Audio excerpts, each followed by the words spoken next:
So we're going to go over how to foam roll the side of our hip and our glute. So the first thing I'm going to do is I'm just going to put the foam roller down and I'm just going to lay on it, making sure that I'm laying on it with my pelvis and my hip area.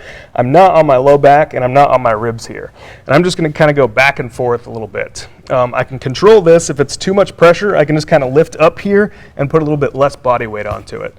So we're just going to go back and forth, and I can slowly start kind of rotating over and working on my glute area. If things are feeling okay and I want to get a little bit more out of it, I can take this leg and put my heel on my opposite side knee, and that's just going to change the position of our hip and kind of open things up a little bit more for you.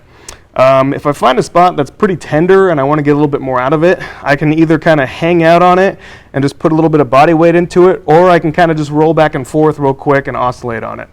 I'm probably going to spend about 45 seconds to a minute per side, and things should not be painful. They might be tight, they might be a little bit uncomfortable, like you haven't done this in 20 years, but things shouldn't be painful.